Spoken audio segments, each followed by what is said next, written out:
प्रियो, क्रिसमस का त्यौहार या क्रिसमस की घटना हमें एक महत्वपूर्ण चीज सिखाती है। क्या आप जानना चाहते हैं वो क्या है? तो हमारी इस आराधना में बने रहिए। आप सभी को जय मसीह की। आइए हम प्रार्थना करें। पिता परमेश्वर, धन्यवाद देते हैं इतने सुंदर दिन के लिए जो आपने हमें दिखाया। पूरे हफ्ते भर आपने हमें संभाला, उसे धन्यवाद देते हैं। इस आराधना के लिए आपसे प्रार्थना करते हैं हमारा गीतों का गाया बजाया जाना आपको ग्रहण योग्य न पाए, जो भी वचन बोला जाता है लोगों के हृदय में कार्य कर सके। हम अपने आप को आपके हाथों में सौंपते हैं, आने वाले समय को आपके हाथों में सौंपते हैं और इस प्रार्थना को हम प्रभु यीशु मसीह के मीठे नाम से मांगते हैं, आमीन। आइए हम परमेश्वर की महिमा के लिए एक गीत गाएंगे।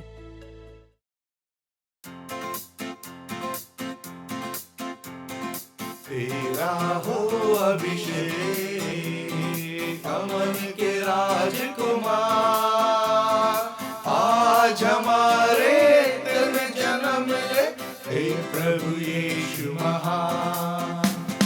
तेरा हो अभिषेक, अमन के राजकुमार, आज हमारे दिल में जन्म ले, हे प्रभु यीशु महान।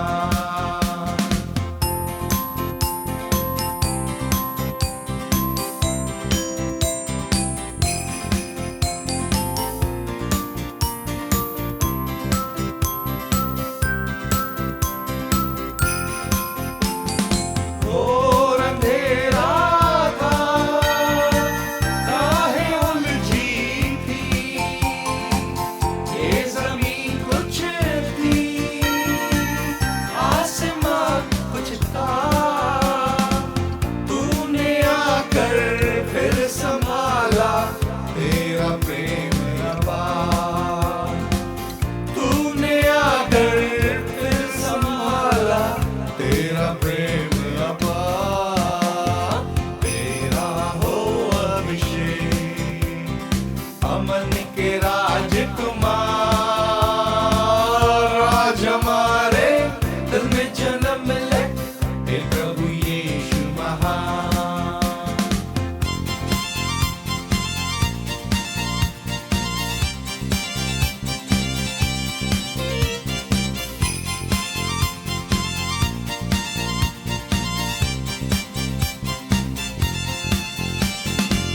क्या चढ़ाए हम भेंट में तुझको, सोना मुरलोबा नहीं कबूल तुझको, भर दे ऐसा तुझ पे कर दे, जीवन अपना विसार। भर दे ऐसा तुझ पे कर दे, जीवन अपना निसार। तेरा हो अभिषेक, अमन के राजकुमार, आज हमारे दिल में जन्म ले, हे प्रभु यीशु महान।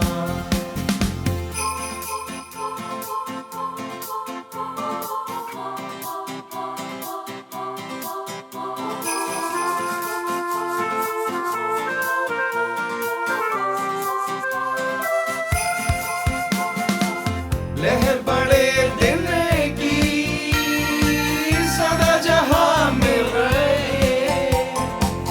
दुआ करे मिलकर हम जहां में रहे। हम जहां जिस हाल में हो, करे तेरा प्रचार। हम जहां जिस हाल में हो, करे तेरा प्रचार। तेरा हो अभिषेक, अमन के राजकुमार, आज हमारे दिल में जन्म ले, हे प्रभु यीशु महान। हे प्रभु यीशु महान, हे प्रभु यीशु महान।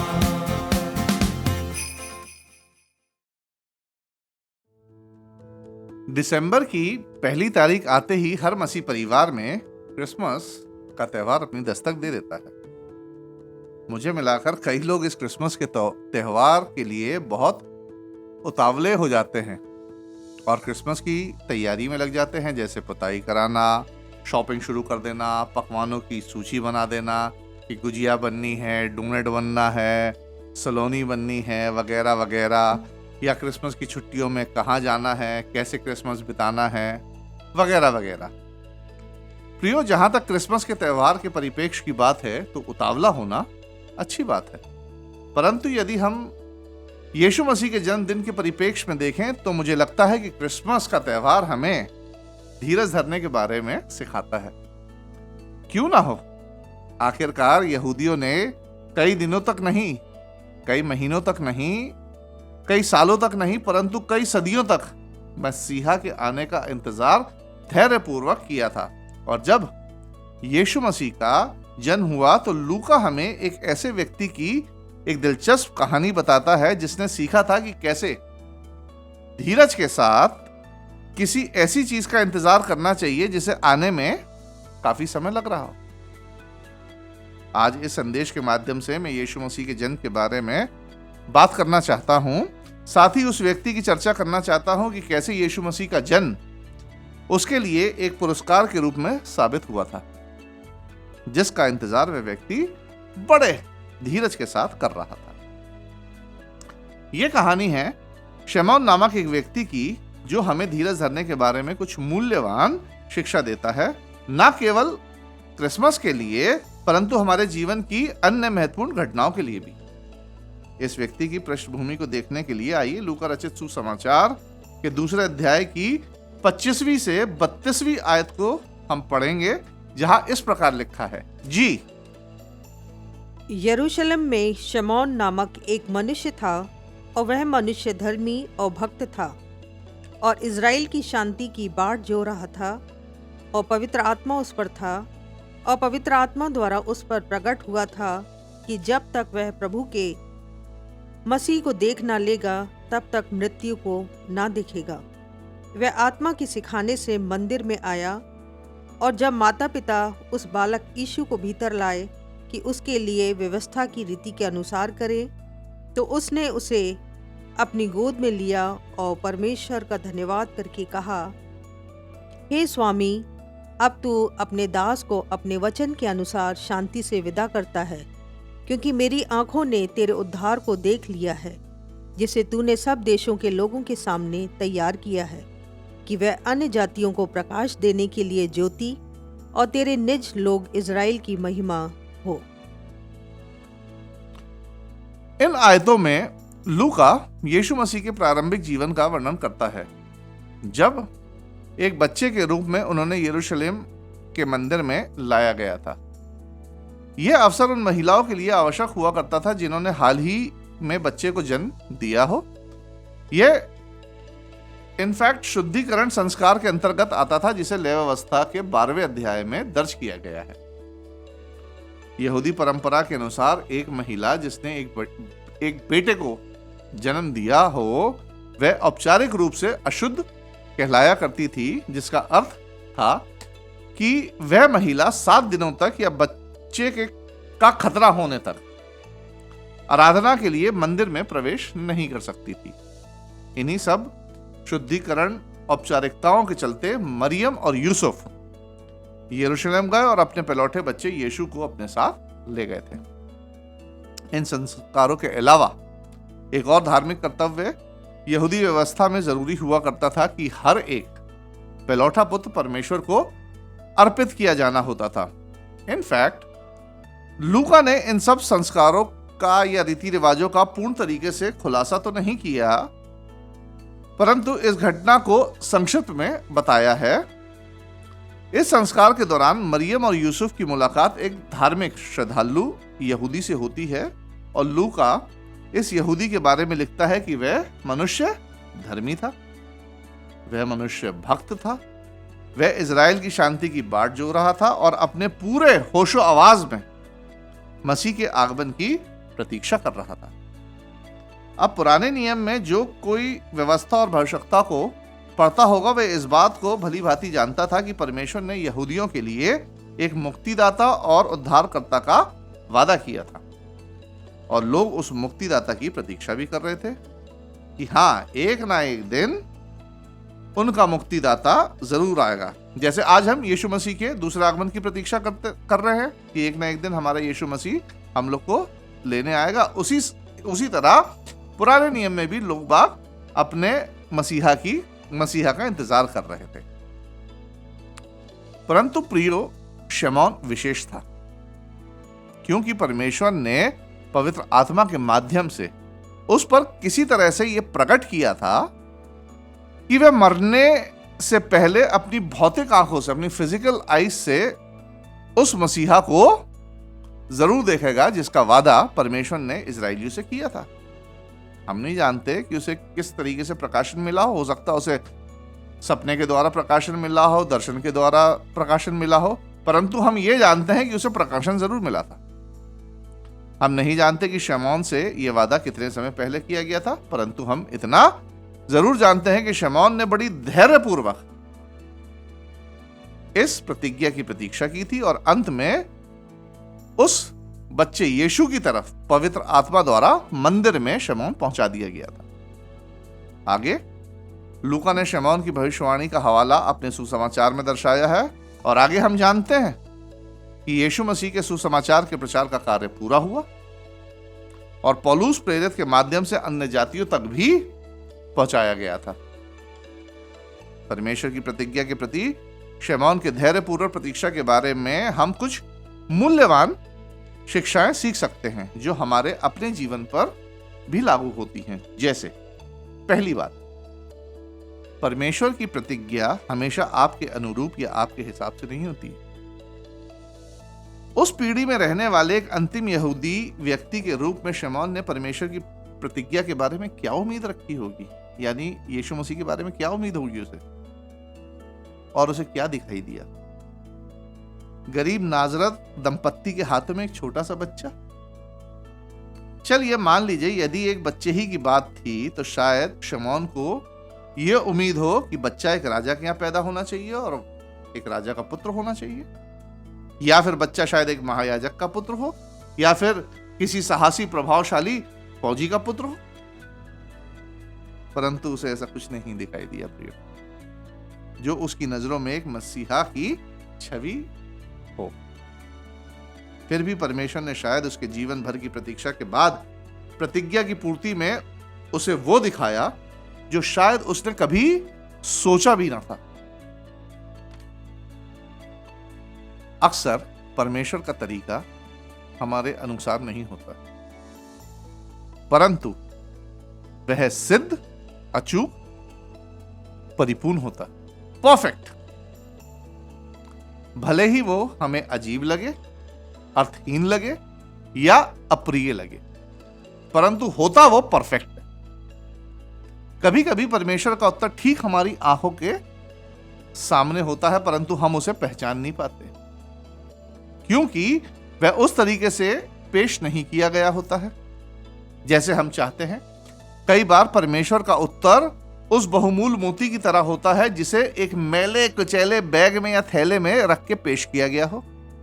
जब भी हमारे सामने कोई बर्थडे का गिफ्ट आता है तो उसकी पैकिंग देख के हम बड़े उतावले हो जाते हैं, जो ग्लिटरिंग और शाइनिंग वाले पेपर से रैप हो, और यदि एक मैले कुचैले बैग में रख के कोई गिफ्ट देता है तो उसकी तरफ हमारा ध्यान भी नहीं जाता है।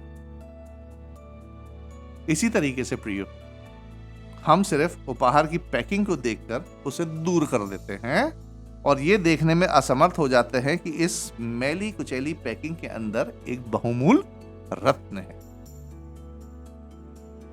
प्रियो, हमें परमेश्वर के उत्तर को बड़े धीरज के साथ स्वीकार करना चाहिए, ना कि हमें उसका उत्तर अपने अनुसार देखने की चेष्टा में लगे रहना चाहिए। दूसरी बात, धैर्यपूर्वक प्रतीक्षा करना परमेश्वर की सेवा करने का एक रूप है।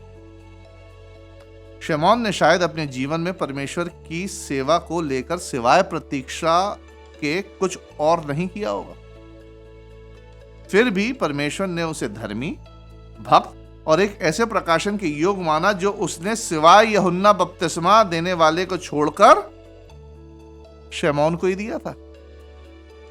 प्रियो, यदि ये विशेष प्रकाशन शायद मुझे मिला होता तो आज के समय में धीरज ना धर के उतावला होके पूरे शहर में पोस्टर लगवा देता, पूरे सोशल मीडिया पर चिल्ला चिल्ला कर इस प्रकाशन को घमंड से भरकर चिल्लाता हुआ बोलता रहता कि परमेश्वर ने मुझे प्रकाशन दिया, परमेश्वर ने मुझे प्रकाशन दिया है। शायद इस प्रकाशन के जरिए मैं ज्यादा से ज्यादा सांसारिक लाभ लेने की कोशिश करता रहता, जैसा आज लोग कर रहे हैं। परंतु शमौन ने ऐसा नहीं। यीशु मसीह के चेलों ने यीशु मसीह से पूछा कि परमेश्वर का कार्य करने के लिए हम क्या करें। चेले भी यीशु मसीह की तरह बड़े बड़े चमत्कार करना चाहते थे और उस समय आने पर यीशु मसीह ने उन्हें यह अधिकार भी दिया। परंतु उससे पहले यीशु मसीह ने उन्हें क्या उत्तर दिया? यीशु मसीह ने उन्हें यह उत्तर दिया कि परमेश्वर का कार्य यह है कि तुम उस पर जिसे उसने भेजा है विश्वास करो। यूहन्ना उसका 6वां अध्याय और उसकी 29वीं आयत। अक्सर प्रियो, हर मसीह परमेश्वर की सेवा करना चाहता है, परंतु या तो हीलिंग मिनिस्ट्री करके या अपोलोजेटिक मिनिस्ट्री करके। अपोलोजेटिक मतलब क्रिश्चियनिटी को डिफेंड करना, या फिर मसीह के दूसरे आगमन का संकेत देकर प्रोफेसी मिनिस्ट्री करके लोगों की सेवकाई करना चाहते हैं जिससे वह फेमस हो सके। ऐसे लोगों का मेन उद्देश्य खुद को फेमस करना होता है, ना कि परमेश्वर की सेवकाई करना। कई बार विश्वास करना और धैर्य पूर्वक प्रतीक्षा करना ही परमेश्वर द्वारा हमारे लिए एक आवश्यक एकमात्र कार्य होता है। आज इस संसार में किसी भी चीज के लिए धीरज धर के बाट जुड़ना असंभव सा है, क्योंकि आज इस प्रतिस्पर्धा के समय, कंपटीशन के समय हर कोई बिना धीरज धरे उतावला होकर अव्वल आने की होड़ में लगा है, अव्वल आने की, फर्स्ट आने की होड़ में लगा हुआ है।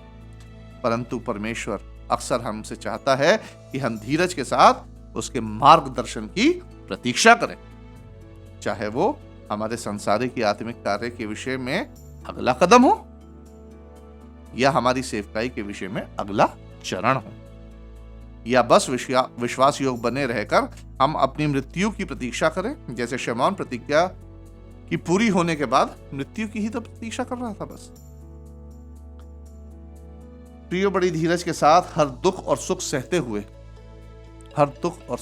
हुए परमेश्वर के प्रति अपनी मृत्यु तक, अंत तक विश्वास योग बने रहना भी परमेश्वर के लिए एक बहुत बड़ी सेवकाई है, जिससे परमेश्वर बहुत प्रसन्न होता है। यदि परमेश्वर की हमारे प्रति यही इच्छा है तो हमारी विश्वास योग्यता और हमारी धैर्यवान प्रतीक्षा पूरी तरह से परमेश्वर के आगे उसकी सेवा के रूप में ग्रहण योग्य होती है।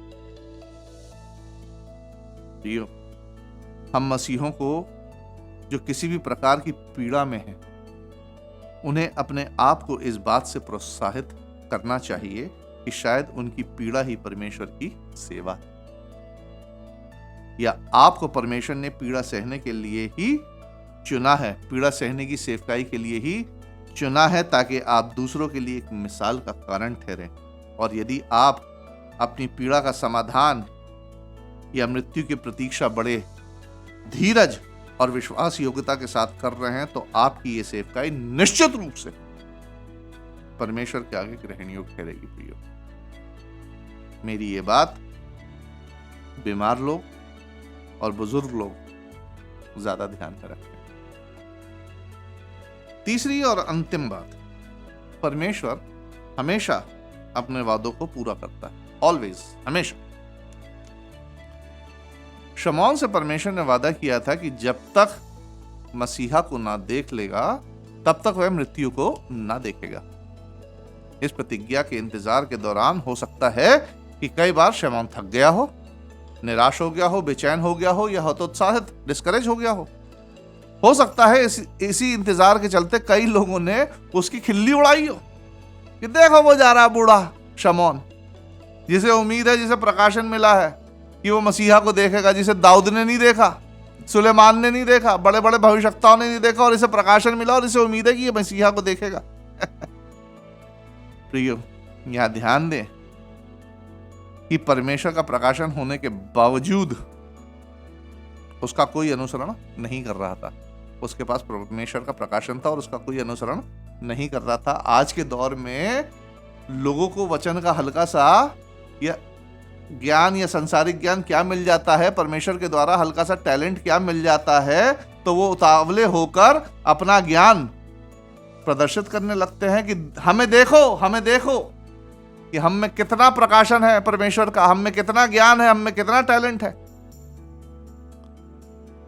वह इस प्रकाशन के बाद भी सदूकी और फरीसियों द्वारा पहचाना नहीं गया था। उसके पास बस परमेश्वर का एक वादा है, और परमेश्वर ने एक दिन अचानक से अपना वादा पूरा किया और उसके इंतजार को, उसकी निराशा को, उसकी बेचैनी को आनंद में बदल दिया। प्रियो, शमौन का अनुभव हमारे अपने अनुभव के लिए एक दृष्टांत है कि हम में से प्रत्येक के पास परमेश्वर की एक प्रतिज्ञा है कि एक दिन हमारा मुक्तिदाता यीशु मसीह हमें लेने आएगा और पलक झपकते ही उस घड़ी सब बदल जाएगा, जिस घड़ी की कल्पना भी हमने नहीं करी होगी। सब अचानक हो जाएगा, सब अचानक, इंस्टेंट। इसलिए दुनियावी बातों को, ठट्टों को, खिल्लियों को अपनी विश्वास योग्यता और परमेश्वर की प्रतीक्षा के आड़े मत आने दीजिए। एक दिन वह जरूर आएगा और आपकी विश्वास योग्यता और धैर्यपूर्वक प्रतीक्षा का पुरस्कार आपको परमेश्वर जरूर देगा। अंत में परमेश्वर की प्रतिज्ञा के बारे में एक आखिरी बात कहना चाहता हूं कि परमेश्वर की प्रतिज्ञा सबके लिए, चाहे आप जो भी हो, जैसे भी हो, जहां भी हो, परमेश्वर की प्रतिज्ञा सबके लिए। और परमेश्वर ने प्रतिज्ञा की है कि यदि आप उसके पुत्र यीशु मसीह पर विश्वास करते हैं और उसकी आज्ञा का पालन करते हैं, तो उसके आने पर आपको अनंत जीवन की प्रतिज्ञा की आशीष निश्चित प्राप्त होगी। यदि आप परमेश्वर की प्रतिज्ञा में शामिल होना चाहते हैं तो अपने पापों का पश्चाताप करके और पिता, पुत्र और पवित्र आत्मा के नाम से बपतिस्मा लेकर आज ही परमेश्वर की प्रतिज्ञा में प्रियो आप शामिल हो सकते हैं। और यदि बहुत समय से परमेश्वर की प्रतिज्ञा की बाट जोते आप निराश होकर वापस लौट गए हैं, तो मैं आपको प्रोत्साहित करना चाहता हूं कि फिर से यीशु मसीह के पास आएं और पुनः अपनी आशीषों को प्राप्त कर लें। प्रियो, इस बात का ध्यान रखें कि परमेश्वर भी धीरज धरता है और प्रत्येक पापी को मौका देता है कि वे नाश ना हो, परंतु आशीष के रूप में अनंत जीवन प्राप्त करें। पवित्र आत्मा आपके हृदय से भी बात करे। परमेश्वर की आशीष और उसकी प्रतिज्ञा आप सब में हमेशा बनी रहे। आप सभी को जय मसीह। आइए हम प्रार्थना करें। धन्यवाद पिता परमेश्वर, लाखों लाख धन्यवाद देते सुंदर अवसर के लिए जो तूने हमें दिया। धन्यवाद देते बीते सप्ताह में हम सबों को संभाला, सुरक्षित रखा, हर एक खतरों से, कठिनाइयों से, परेशानियों से, दुख, तकलीफ, मुसीबत से बचाया। धन्यवाद देते हैं। आने वाले सप्ताह के लिए भी तेरी दया, तेरी सुरक्षा चाहते हैं। पिता परमेश्वर, इस आराधना में तेरी उपस्थिति के लिए धन्यवाद देते हैं। गीत का गाया जाना, वचन का पढ़ना, सुनाना, सारी बातें तुझको ग्रहण योग्य होवे। जितने लोगों के पास तेरा वचन पहुंचता है, हर एक के जीवन में तेरा वचन कार्य करने पाए। और पिता परमेश्वर, होने दे कि हम में से हर एक अंत तक धीरज धरे रहे और विश्वास योग्य रहे, ताकि उस इनाम को पा सके जो तूने प्रत्येक विश्वासी के लिए ठहराया है। हर एक बातों को तेरे हाथ में सौंपते हैं, तेरी अगुवाई चाहते हैं, तेरा मार्गदर्शन चाहते हैं जीवन के हर पल में। सारा आदर, गौरव, महिमा तुझको देते हुए इस विनती को प्रभु यीशु मसीह के नाम में मांगती हूँ, आमीन। आने वाले सप्ताह भी हम आपके सामने ऑनलाइन के माध्यम से हाजिर होंगे। तब तक के लिए जय मसीह।